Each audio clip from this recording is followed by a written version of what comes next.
Assalamualaikum warahmatullahi wabarakatuh. Alhamdulillahirabbil alamin wassalatu wassalamu ala asyrafil anbiya'i wal mursalin sayyidina Muhammad wa ala alihi wa sahbihi ajma'in. Alhamdulillah, bersyukur kepada Allah Subhanahu wa taala. Apa khabar anak-anak Pak Haji semua yang sedang belajar, sedang membaca Quran, sedang menghafal Quran?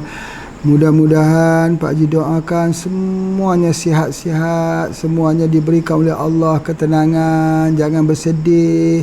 Jangan ada lagi yang bersedih, masih ingat di rumah, ingat ibu, ingat ayah, ingat adik, ingat keluarga. Jangan, ingat Allah banyak-banyak ya.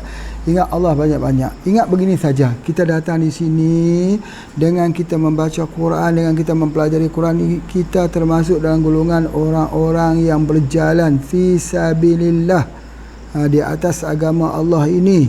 Maka Pak Haji berasa gembira sungguh-sungguh, dan pastilah Allah akan menguji kita, menguji dengan kerinduan, menguji dengan ingatan untuk ke kampung halaman sebagainya. Itu perkara biasa. Sahabat-sahabat pun rindu juga ketika berlakunya hijrah Nabi SAW daripada Makkah ke Madinah. Maka lama-lama kelamaan sahabat juga rindu akan Makkahnya, rindu akan Makkahnya kerana mereka akan hijrah, tinggalkan kampung halaman, mengikut kerana Islam. Jadi kita pun sama juga, kita bergerak, kita meninggalkan kampung kita kerana Allah, kerana fi sabilillah. Subhanallah, Maha Suci Allah, berikanlah kepada kita ketenangan insya-Allah. Baik. Jadi kita sambung semula ya pelajaran ilmu herba. Pak Haji harap jangan ada anak-anak Pak Haji ni yang malas-malasan menulis. Kena tulis nak, kena tulis. Sebab kalau kita tak tulis, nanti ilmu ni hilang. Ilmu ini kita suka, kita nak cari, entah di mana kita nak cari, kita tidak tahu. Kita tulis saja. Nanti apabila pulang saja ke asrama sama teman-teman, nanti diskusi apa yang kamu faham dengan apa yang Pak Haji bicarakan tadi. Mungkin bahasa Pak Haji ni tak mudah dipahami juga kerana Pak Haji cakap bahasa Malaysia bukan bahasa Indonesia. Itu. Jadi oleh sebab itu maka diskusi dengan teman-teman, dengan kakak-kakak kita yang lebih tua pada kita itu, hormati kakak-kakak, abang-abang kita, ustaz-ustazah kita. Hormati guru-guru kita, hormati semua mereka yang memberikan sumbangan untuk kita datang ke sini. Masya Allah. Anak-anak datang ke sini niatnya mesti betul ya, kerana Allah Subhanahu Wa Taala. InsyaAllah Pak Haji sangat ingin untuk bertemu dengan semua anak-anak sekalian. Rindu untuk datang ke Yogyakarta ya. Sudah lama juga tak berjumpa dengan Umi. Itu di antaranya. Bukan Umi saja, tapi tak jumpa dengan Pak Jo, tak jumpa lagi dengan Ustaz Irham, Masya Allah ya, Ustaz Irham, Pak Tomo ya, khususnya Pak Agus ya. Kemudian Ibu Sahari dan semua ustaz-ustaz yang lain yang mengikuti program bersama Pak Haji ni. Ya, Ustaz, Ustazah, terima kasih sebesar-besarnya Pak Haji ucapkan terima kasih. Nanti kita akan jumpa insya-Allah. Baik. Jadi pada hari ni Pak Haji nak teruskan lagi ya, bahawa pengobatan menggunakan ini dia pengobatannya itu melalui mata. Boleh tak kita ubat melalui mata? Kita tak melalui makan, tak melalui minum, tak melalui sapu, tak melalui mandian, sauna, tapi berubat menggunakan mata. Boleh atau tidak? Sangat-sangat boleh. Ubat mata yang terkenal dalam pengobatan Islam ialah menggunakan air zam-zam. Masya Allah. Sebab itu Pak Haji nak sebut pengalaman Pak Haji. Mereka yang sudah usia tua, masih lagi boleh baca Quran, masih lagi dapat melihat terang, tak pakai sepet mata, mereka ini selalu menitiskan air zam-zam di matanya. Jadi kalau ibu kita, kalau nenek kita, kalau kakek-kakek kita menggunakan air zam-zam, tetes di mata itu selalu pada setiap kali mau baca Al-Quran, insya-Allah Allah berikan kesihatan mata kita. Sebagaimana yang kita baca doa, Allahumma afini fi badani, Allahumma afini fi sam'i, Allahumma afini fi basari. Allahumma afini fi badani, ya sihatkanlah tubuh badanku, fi sam'i dan pendengaranku, fi basari dan penglihatanku. Jadi dalam pengobatan Islam ini jangan lupa ubat untuk perawatan mata ialah air zam-zam. Subhanallah, subhanallah. Ambil saja air zam-zam itu, masuk dalam drop macam ni. Masuk drop macam ni. Kita buka macam ni. Kemudian kita ambil lah air zam-zam, ditetes kat mata. Begitu. Mata gitu ya. Begitu. Diteteskan di mata, dibiarkan air zam-zam. Subhanallah. Yang penting Nabi kata air zam-zam ni mengikut apa yang kita niatkan. Allah itu mengikut apa yang kita niatkan. Kalau kita niat nak hilangkan mata kita ini daripada kekaburan, katarak, selaput, silau, mata plus minus apa sebagainya, kita niatkan saja bismillah, bismillah. Itu di antaranya. Itu yang Haji nak sebutkan, pengobatan melalui mata. Air apa yang kita gunakan? Air zam-zam. Nah, air zam-zam ini mari kita bicara sikit.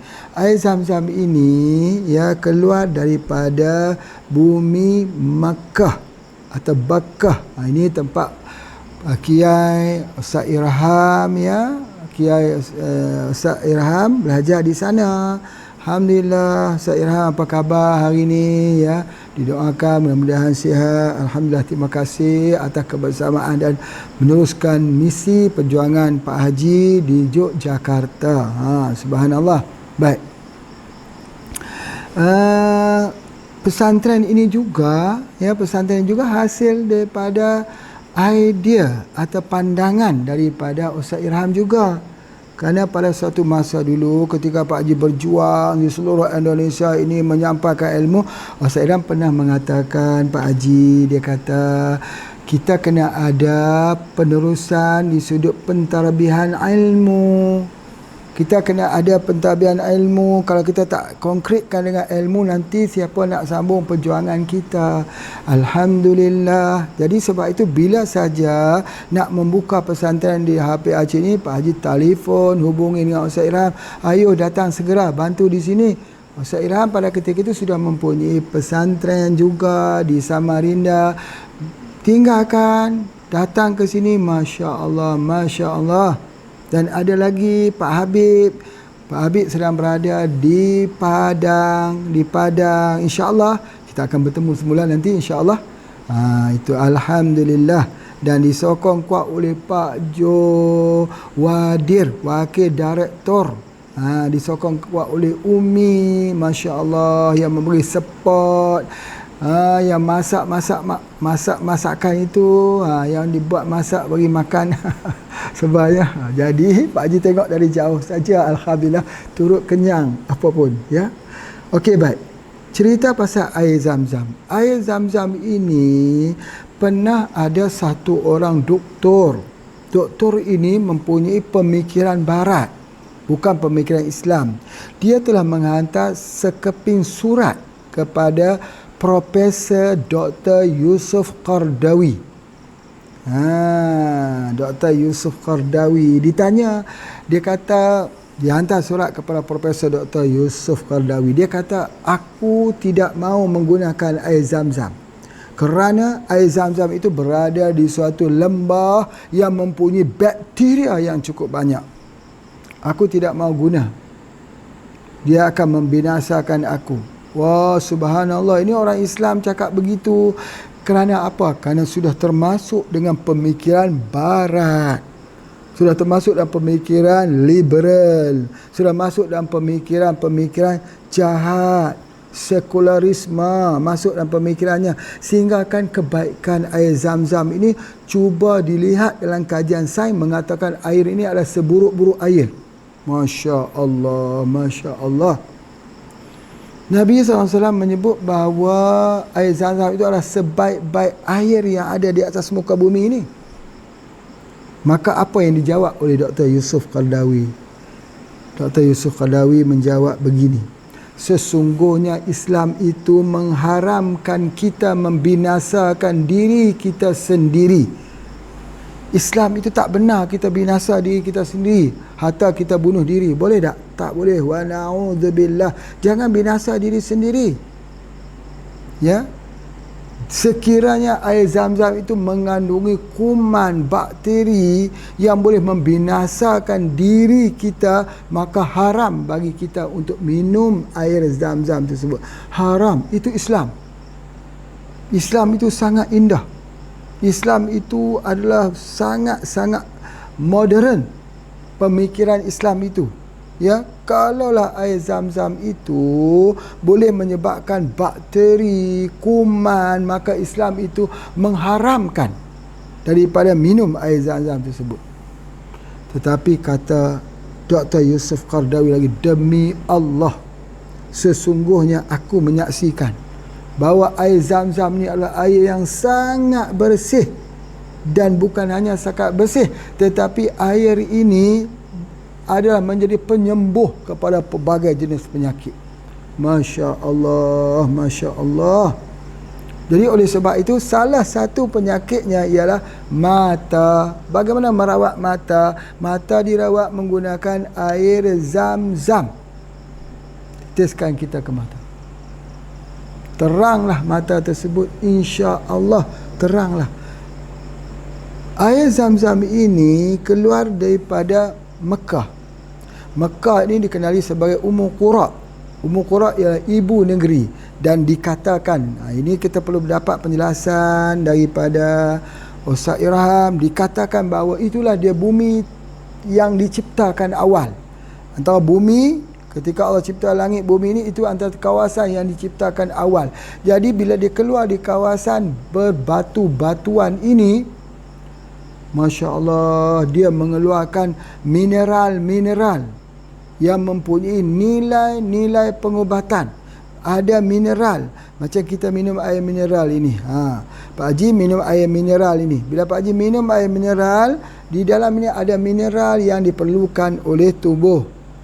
Jadi bila Pak Haji mengambilnya, sudah tentu membantu tubuh menjadi sihat. Begitulah air Zam-Zam mempunyai mineral. Dan mineral ini cocok untuk mata, paling sesuai untuk perawatan mata. Jadi oleh sebab itu, kalau kita pergi ke Makkah, jangan lupa air Zam-Zam untuk perawatan mata, supaya mata kita terang. Nak, kenapa kita perlukan mata terang? Kita nak baca kitab, kita nak baca kitab-kitab yang ditulis oleh alim ulama, kita nak baca Al-Quran yang suci, yang mulia itu. Kita nak baca semua yang baik-baik untuk kita. Itulah tujuan mata kita itu. Mudah-mudahan Allah peliharakan. Baik. Namun begitu, kita harus mempunyai keyakinan. Ini harus berdiri di atas nilai tauhid. Pengobatan berdiri di atas pilarnya itu tauhid. Apa dia? Kalaupun dia tidak ada mineral, kalaupun dia tidak ada apa-pun, tetapi kita wajib percaya bahawa bila Nabi mengatakan air Zam-Zam itu menjadi penawar, menjadi obat mengikut apa yang kita niatkan, maka kita yakin dan kita percaya kepada Nabi SAW.